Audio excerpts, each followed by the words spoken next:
안녕하십니까. 흥부TV의 바보인 친구 유중희입니다. 저는 당신도 바보구먼이라는 자서전과 뒤집고 즐기는 삶이라는 인문교양서를 발간한 저자입니다. 또한 저는 크리에이터인 유튜버 활동가이고 블로그, 카페, 밴드 운영자이기도 합니다. 유튜브를 하는 사람, 즉 유튜버를 크리에이터라고 한답니다. 크리에이터는 창조한다라는 의미로 크리에이터는 창작자 또는 창조자를 말하지만 사이버에서 크리에이터라 함은 1인 방송자 또는 1인 미디어를 의미합니다. 크리에이터는 본인이 동영상을 직접 찍어서 편집한 후 그 동영상을 인터넷에 업로드해서 많은 사람들이 주목을 받기 위한 것으로 수익을 올릴 수 있는 계기가 되어 취미 생활을 넘어 하나의 직업이 되기도 한답니다. 저는 취미 생활로 시작을 하였지만 나중에 수입이 발생된다면 덜 나이 없이 좋겠지요. 저는 58세에 공기업에서 희망퇴직을 하였고 초기 3년간은 산을 다니면서 혼자서 지낼 수 있는 방법을 익히면서 연착륙을 하였습니다. 산에 다니면서 사진의 필요성을 느껴 사진반 과정과 핸드폰 강사 과정을 수료하였습니다. 65세에 자서전 발간 과정에 입문을 한 후 2년 후에 책 2권을 발간하면서 국문법을 유튜브를 통해 재교육을 받았고 68세 연초에 유튜버에 도전을 하였는데 그동안 준비해온 사진, 영상 편집, 책 발간의 집합체는 유튜버의 활동으로 연결되었습니다. 오늘은 나이에 대해서 정리하여 말씀드려볼까 합니다. 이 부분은 저의 저서 퇴직후 즐기는 삶이라는 책자의 제3장 네 번째 나온 나이라는 부분을 기본으로 해서 정리해서 설명드리는 것입니다. 화면 하단에 좋아요와 구독을 눌러주시면 저희 유튜브 활동에 큰 힘이 됩니다. 행복한 노년은 무엇인가? 사람답게 살다가 사람답게 늙고 사람답게 죽는 것으로 마치는 것이다. 즉 웰비잉으로 살다가 웰에이징으로 늙고 웰다잉으로 죽는 것이다. 이러한 의미죠. 여기서 사람답게 늙는다는 것, 이것이 나이를 먹는 것입니다. 어린 시절 동네의 30, 40대 아저씨들을 보면서 나는 언제 나이 들어 저렇게 어른이 될까? 라는 생각을 하면서 저렇게 어른이 되면 어떠한 생각을 하게 될까 궁금해 하곤 했었습니다. 50대에 접어드니 어른이란 다른 것이 아니고 나이가 들면 어른이 되는 것이지 희로애락에 대한 판단과 사고는 어린 시절과 별로 다르지 않다는 것을 느끼게 됩니다. 40대 중반 오랜만에 서울에 있는 고향의 초등학교 출신 남녀 동창생들끼리 모임을 가진 바 있었습니다. 어린 시절 사용하던 욕설과 말투를 그대로 해대는 것을 보고 잠시 동심으로 돌아간 적이 있습니다. IMF 이후 쏟아져 나오는 신조어로서 취직과 직장생활이 어려운 것을 나타내는 유행어로 회사 취직 시험에 합격을 했지만 입사도 제대로 해보지 못하고 정리해고 당하는 대학 졸업자들을 노가리라 하고 20대 중반에 백수라 하여 이태백, 38세가 되면 직장에서 퇴출된다 하여 38선, 45세에 직장에서 정년 퇴출된다 하여 4호정, 56세까지 직장에 남아있으면 두동놈이라고 하여 5, 6도, 60세가 되도록 회사에 다니면 오적이라 하여 6.25라는 시조 유행어가 쏟아져 나왔던 적이 있습니다. 열정을 잃지 않고 사는 노인의 노후는 빈고, 고독고, 무위고, 병고가 감히 끼어들 틈조차 없습니다. 세계 역사상 최대의 업적의 35%는 60 내지 70대에 이루어졌고 23%는 70 내지 80대 노인에 의하여 그리고 6%는 80대에 의하여 성취되었다고 합니다. 공자는 40세에 이르러 직접 체험한 것으로 루너의 위정편에 아래와 같이 언급하였습니다. 15세에는 학문의 뜻을 이룬다 하여 지우학, 30세에 들어서는 학문의 기초를 확립하게 된다고 하여 이립, 40세에 이르러서는 유혹에 흔들리지 않게 된다고 하여 불혹, 50세에는 하늘의 뜻을 알게 된다고 하여 지천명이라 하였으며 60세에 접어들면서 남의 말을 순순히 받아들일 줄 안다고 하여 이순, 70세는 마음 내키는 대로 행동을 하여도 결코 법도에 어긋나질 않게 된다고 하여 불유구라 하였습니다. 유튜브에서 제가 다루는 주제 중 하나가 취직자들의 행복한 삶이라는 것인데 저의 이야기를 먼저 다루어 보고자 합니다. 2008년도에 이명박 정권이 들어서고 나서 공기업의 인원을 10% 감축하라는 지시가 하달되었습니다.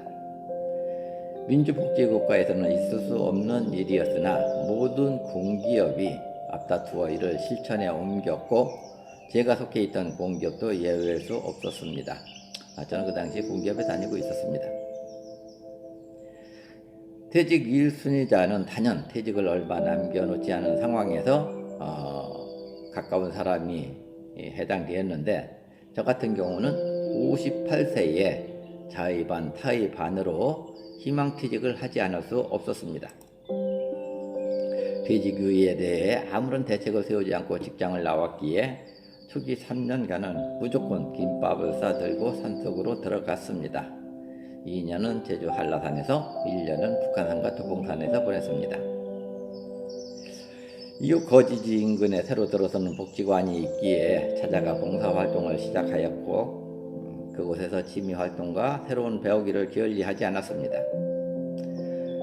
봉사시간은 매년 400 내지 500시간씩 달성하였고 배우는 것은 주로 핸드폰 과정에 입문하여 강사 과정까지 수료했고 사진 찍기와 편집, 기타 연주, 그림 그리기 등이었습니다. 경진대회가 있을 때마다 참가하여 14개의 수상 기록도 있습니다. 자서전 쓰기 과정에 참가하여 2년 만에 자서전 한 권과 인문교양서 한 권을 발간하였습니다. 초보 작가가 출판사와 계약하여 발간하는 소위 기획출판은 하늘의 별 따기라는 말도 있는데 인문교양서는 기획출판으로 발간했습니다. 기획출판을 하기 위해 문법 공부를 원점에서 다시 시작했습니다. 유튜브를 검색해 보니 질 좋은 강의가 많이 있었습니다. 아마 100회 이상 들어본 것 같습니다. 그리고 새로 도전한 것이 유튜버 활동입니다. 즉 1인 방송을 시작했습니다. 이 당시 제 나이는 70을 바라보는 68세였습니다. 2021년 유튜버 교육을 받아보고 싶었으나 코로나로 인한 교육이 진행되는 곳이 없어 이것도 국문법에서 배웠듯이 유튜브를 통해 익혀나갔습니다. 연초부터 시작하여 5월 1일 첫 영상을 올리게 되었습니다. 2001년도를 넘기기 전 간신히 구독자 100명을 돌파하였습니다. 젊은 사람 기준으로 보면 너무 성과가 늦은 것이겠지만 68세의 고령자가 시도하는 것으로 이 정도면 그리 부족하지 않다고 스스로 만족해 봅니다. 대단한 성과는 아니지만 퇴직 이후에 허송세월하지 않고 초기 3년은 혼자 지내는 법을 배웠고 이후에는 봉사활동, 배움, 취미활동을 3등분하여 안배해서 균형 있는 삶을 바쁘게 이어갔습니다. 그리고 퇴직 생활 12년 차에 새로운 직장으로 출근하는 일이 벌어졌습니다. 3년 정도는 무난하게 직장 생활을 하게 될 것 같습니다. 이러한 것은 나이에 연연하지 않고 언제 어디서든 열심히 살아왔기에 온 기회가 아닌가 생각해 봅니다. 유명 인사를 포함 몇 분의 나이를 고려하지 않고 열심히 살아온 그리고 살아가고 있는 사례를 들어보고자 합니다.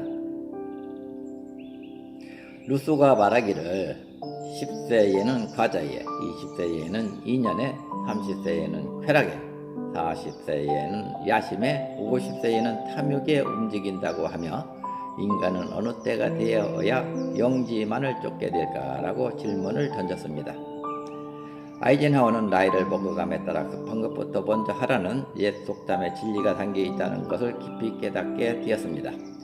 그것을 따르면 인간의 가장 복잡한 재반 문제는 능히 다룰 수 있을 만큼 간소화될 수 있기 때문이라고 하였습니다. 하버드는 나이 20 전에 아름답지 못하고 30 전에 강하지 못하고 40 전에 돈을 모으지 못하고 50 전에 현명하지 못한 사람은 평생 아름다울 수도 강할 수도 부할 수도 현명할 수도 없다라고 했습니다. 최정의는 젊어선 사람의 지혜에 있게 되고 나이를 먹으면 자연에 취해야 한다고 했습니다. 비천득은 지금 생각해보면 인생은 40부터도 아니요 40까지도 아니다. 어느 나이고 다 살만하다라고 했습니다. 박목월은 나이를 먹는다는 것은 반드시 노화나 인간적인 기능의 약화만을 의미하는 것이 아니다. 오히려 그것과는 반대로 우리들의 내면에서 감추어졌던 눈을 뜨게 하는 일이며 눈이 어두워지는 일이 아니라 밝아지는 일이다. 젊은 날에 내가 가졌던 그 밝다고 생각했던 눈은 따지고 보면 주관적이고 자기 중심적인 것에 불과하며 사람을 사람으로 나무를 나무로 볼 수 있는 것은 나이를 먹음으로써 비로소 열리게 된다라고 했습니다. 100살을 넘기고 있는 김형석은 65세 이후가 가장 좋았던 시절이라고 회고했습니다. 유대격언의 나이 든 사람은 자기가 2번 다시 젊어지지 않는다는 것을 알고 있지만 젊은이는 자기가 나이를 먹는다는 것을 잊고 있다는 말이 있습니다. 모세는 하나님을 만났을 때 나이 80세였으며 그의 죄에 대해서 용서를 구하면서도 그의 늙은 나이에 대해서는 절대 말하지 않았습니다. 소크라테스는 70세에 유명한 철학을 세계인에게 주었고 그런 나이인데도 악기 연주법을 배웠습니다. 플라톤은 50세에 겨우 학생이었고 60세에 이른 이후부터 최선을 다했습니다. 미켈란젤로는 죽을 때까지 시를 썼고 89세에 그의 삶을 설계했으며 90세 가까이 되어서는 발판 위에 올라가 로마 교황청 예배당에 천장을 조각했습니다.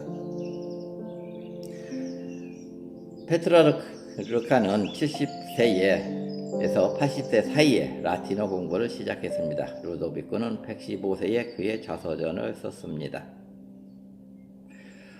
미국에서 101세 화가 할머니가 사망했는데 그녀는 76세에 그림을 시작하여 명품 그림을 많이 남겼고 일본에선 10세에 초등학교를 중퇴한 시바타 도요 할머니는 92세에 시를 짓기 시작하여 99세에 시집을 발간하여 100만 부 이상 팔리는 베스트셀러 작가가 되었습니다.